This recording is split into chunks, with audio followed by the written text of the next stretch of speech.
everyone, in today's video we're going to be showing you how to trim out the funky areas above your doors and make them look great with fabric. And we're starting now.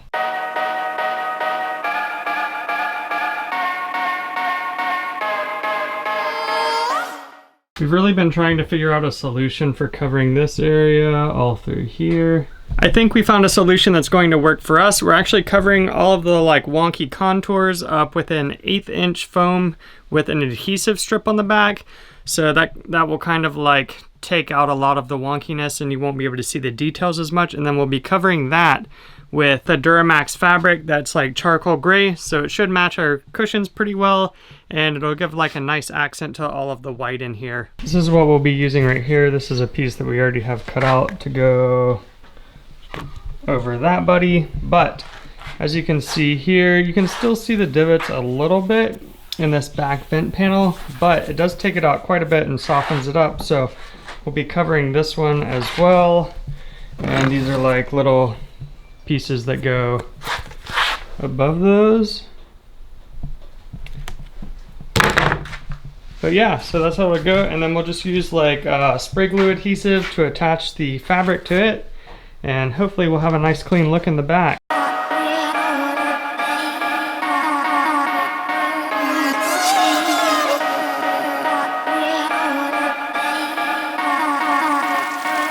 This is what we're working with so far with the foam, with the adhesive strip on the back. You can definitely see there's crazy contours in there, but we're really hoping that Duramax fabric covers that up. If nothing else, this is acting as a thermal break from the metal, so that will be beneficial to us regardless. But yeah, I'm pretty sure it's gonna look just fine. Seen a couple of other folks doing this online and it turned out great, and they kind of did a hodgepodge patch job as we're doing, so fingers crossed on this one.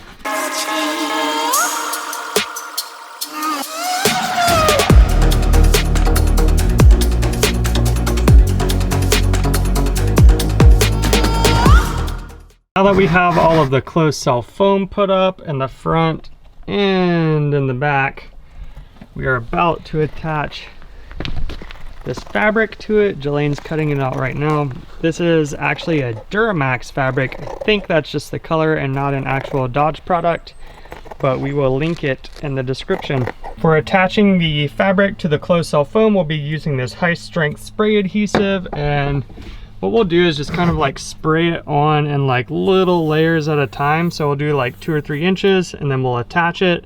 Then we'll go down, we'll spray 2 or 3 inches and attach it. And that way we can keep all of the wrinkles out for these like real funky areas over here.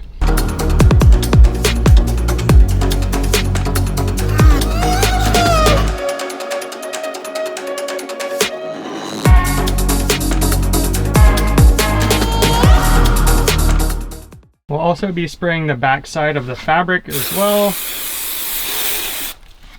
That way there's a nice bond there. All we've done is just this top couple of inches here where you saw us spray earlier. We're going to let the glue set up just a bit. It dries super quick, and then we'll lift this back up and spray under here on both the closed cell foam and the fabric.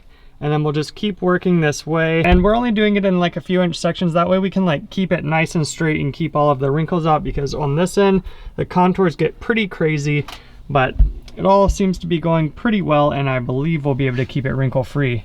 Yeah, you definitely want, well, it's definitely a 2-person job. So if you can round someone up to help you, because to hold and glue and keep it up, and it's just a lot of little work, that having 4 hands versus 2 is a lot better.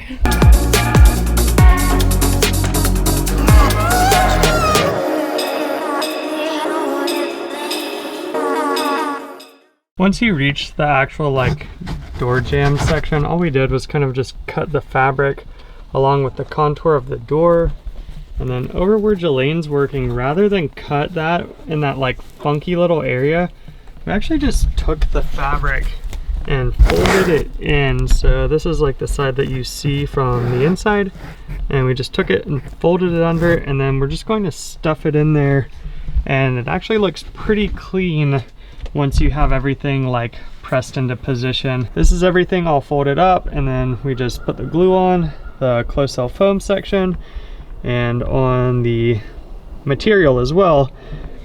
And since this is going to be like the craziest area with the most contour and curves, we're going to start here and then work our way back on this straight section. That way, if there are any wrinkles, we can just like push them out to the edge. And then also we have this little rubber seal right here, and we'll be tucking the fabric into that too. So we won't have to worry if this like cut is super clean or not.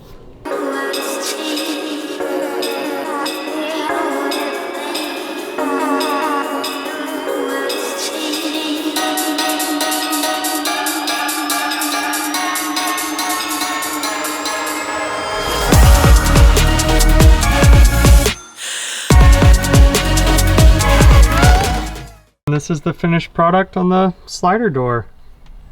Definitely a lot more clean look than what we had before. And unless you like boxed all of this out to like this point, I don't know how you could possibly make that look clean with wood, just because of, well, especially right here where it gets all funky.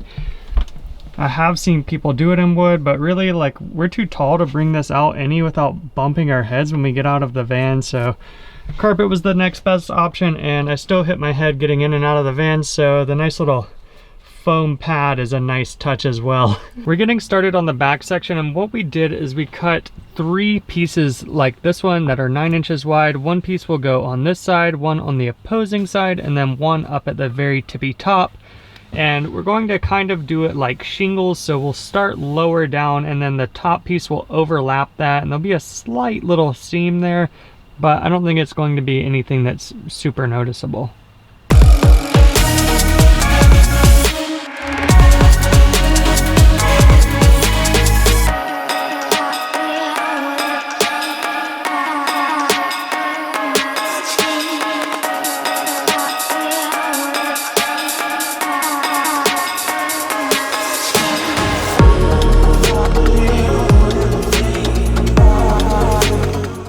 This is what the driver's side looks, fairly finished. We cut all of these holes in because we'll still need access to these areas in the future in case we have like a tail light or anything of that sort go out. And then on the opposing side, we'll need in there, well, hopefully we won't, but all of our like solar and whatnot runs down through there. We have a few wires that come out into our electrical area, so we'll be cutting those out as well, but still covering them with the panels that we have. On the back, these 2 door latches are kind of in the way, so what I'm going to do is take these out, both of these, and that way we don't have to like cut around those, and all we'll have to do is just poke like a little hole where these bolts go through, and then that should make that a bit easier. Now that both sides are complete, we'll start working on the back, and like I said earlier, we'll just kind of do like a shingle effect where the top one overlays the bottom 2, and it should turn out pretty well. What we'll be doing is taking the back piece and actually shoving it up. We left a tiny little gap in between our ceiling slats and the very back of the closed cell foam.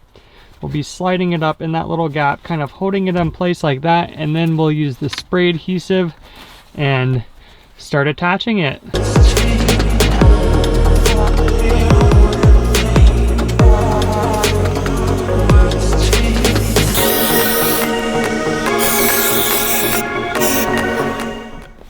After gluing everything up, this is kind of what we're left with, and then we'll just do the same as we did on the sliding door and just kind of like cut this edge with the contour. And then you want to cut it like as close to this as you can get it though, because you don't want too much excess. Otherwise, when you like go to tuck it in, the seal on the inside of the door, it won't like really go in there that well unless you kind of like cut it short. But don't cut it too short, because then you'll have a little gap.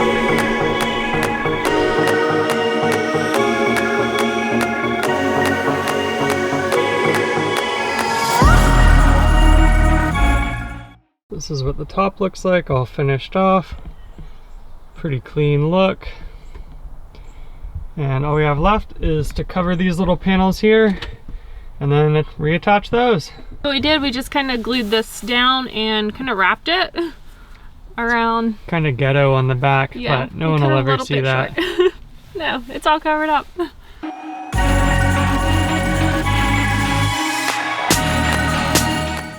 So for the very last step, we'll be attaching the fabric to these larger pieces that cover like the tail light area. Same drill as usual. Spray the foam, spray the fabric. Let it sit a couple seconds until it gets tacky. And then we'll just flip the fabric over and pat it down to the foam.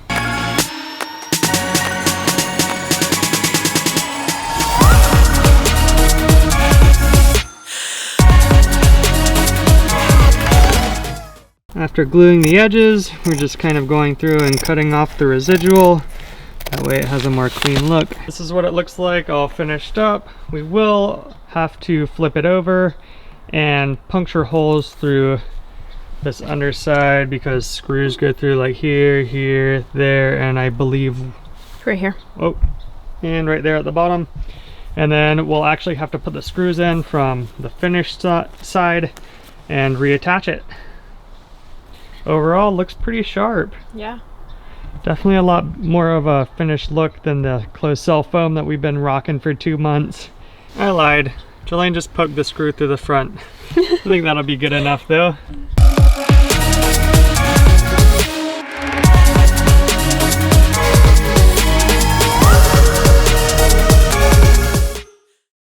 Thanks for joining us in today's video. As always, time for our tips, tricks, mistakes, and costs. The first tip would be have 2 sets of hands, especially when you're first starting out. That way 2 people can be holding the fabric up until the glue actually dries and helps hold the fabric in place. It would have just made the project a lot harder because it's hard to hold it up, glue it, keep it in place. So it's definitely helpful to have those 2 extra set of hands. And as you're doing that, I would really only do it in like small sections. So maybe do like 2 or 3 inches at a time and make sure you get like all of the wrinkles out of it and just keep working like either down or over. Just keep working in the same direction.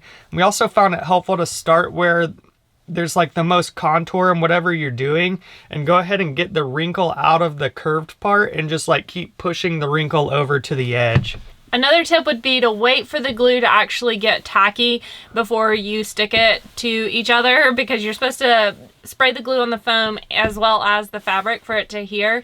But if you don't wait for it to be tacky and actually do it too early, the glue's gonna come through on the fabric. So that makes a little sticky mess, and I mean you're going to be able to see it as well once it dries. One thought when we got the fabric out, it was all kind of like creased and wrinkles and stuff. I was like, oh, maybe we should iron this out to like help with the wrinkles so it doesn't show when you actually use it on the final product. Don't iron the fabric. It kind of like melted it right off the bat. I mean, I just stuck it to it and pulled it off immediately because I could tell within the iron. Definitely don't iron the carpet. It will not work. When you're doing the small cutout pieces that like clip into the back or go around like the tail light area, the ones that you have to like reattach once you put 1 layer of carpet over the entire thing, make sure that you have plenty of carpet to like wrap around the edges on it. If not, if you just do like the face, then you'll have like this little thin plastic edge showing. So make sure you have plenty of fabric to like go all the way around that, and then you'll just like go through and trim all of the excess off and have like a nice clean look. Yeah, having the excess fabric over it was really easy to like kind of hold it in place until the glue really adhered, and then you could easily go through and cut it around. The type of fabric that we used was a Duramax fabric, and it caused us a lot of confusion when we were actually looking for it. But so I'll put a link in the description below for the exact fabric, and we went with the dark gray. When you're doing this entire process, it just makes the van look completely finished out and polished. We'd been rolling around for the last 2 months with just the closed cell foam up, and it did look pretty ghetto, but it was like all black in one color, but we didn't even realize how bad it looked until we actually put this up, and it just looks so polished and finished out. We absolutely love it. Yes. The total cost of this project, which includes 2 yards of the Duramax fabric, the closed cell foam, and the spray adhesive, was a total of $146.91. The most expensive part was the fabric because of the shipping cost, because it was like more than the actual fabric, which is kind of surprising considering that it doesn't weigh hardly anything, and it was like $30-some. So if you are anywhere that has a local place that you can pick it up, definitely highly recommend. Thanks so much for joining us in today's video. We hope you gained value from this. Drop us a comment if you have any questions. Give it a thumbs up if you liked the video. And check out this playlist if you're doing any other van build projects. We're Ben and Jelaine with Nomadic Visuals, and we'll see you in the next one.